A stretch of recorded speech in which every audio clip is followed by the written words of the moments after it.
ఔజుబిల్లాహి మినశ్శైత్వానిర్రజీం. బిస్మిల్లాహిర్రహ్మానిర్రహీం. అస్సలాము అలైకుం వరహ్మతుల్లాహి వబరకాతుహు. ఈరోజు మన హదీస్ సమాధి పూజ. దైవ ప్రవక్త సల్లల్లాహు అలైహి వసల్లం గారు తెలిపినట్లు హజరత్ అబూ హురైరా రజియల్లాహు తాలా ఉల్లేఖించారు. నా సమాధిని జనం మాటి మాటికి సమావేశమయ్యి సంబరం జరుపుకునే కేంద్రంగా చెయ్యకండి. అయితే నా కొరకు సత్ప్రార్థన చెయ్యండి. మీరు ఎక్కడ ఉన్నా మీ ప్రార్థన నాకు చేరుతుంది. అబుదావుద్ కితాబుల్ మనాసిహ్. వివరణ: ఈ ప్రవచనంలో దైవ ప్రవక్త సల్లల్లాహు అలైహి వసల్లం గారు ఉమ్మత్ ముస్లిం సముదాయానికి మంచి హితవు చేశారు. వారు ఆయన సమాధిని అందరూ కోరికలతో సమావేశమయ్యే స్థలంగా చేయకూడదని కోరారు. మూలం వాక్యంలో ఈద్ అనే పదం ఉపయోగించబడింది. దాని అర్థం కోరికలతో చేయడం. సమావేశ స్థలి, ఉత్సవ స్థలి అని కూడా వస్తుంది.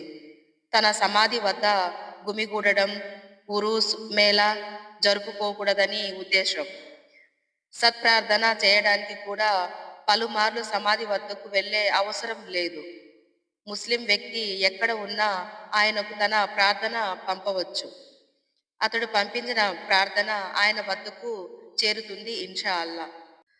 ఒక వ్యక్తి మదీనా చేరుకుంటే ప్రవక్త సల్లల్లాహు అలైహి వసల్లం గారి సమాధిని దర్శించవచ్చు. కానీ ఈ లక్ష్యం కొరకే శ్రమపడి ప్రత్యేకంగా ప్రయాణం చేసే అవసరం లేదు. ఎందుకంటే సమాధిని చూసే ఉద్దేశంతో దాన్ని చేరుకునే లక్ష్యంగా పెట్టుకుని అదే పనిగా వెళితే సమాధి పూజగా మారే ప్రమాదం ఉంది. అందువలన ప్రవక్త సమాధి సందర్శన విషయంలో కూడా అతిశయానికి దూరంగా ఉంటూ మధ్యస్థ విధానాన్ని పాటించడం అవసరం. ప్రవక్త సమాధిని కేంద్రంగా ఉత్సవ స్థలిగా చేయడం తప్పైతే ధార్మిక మహనీయుల సమాధుల్ని ఉత్సవ స్థలిగా రూపొందించే ఈ సమాధుల పూజలు కూడా ఇస్లాంకు విరుద్ధమే.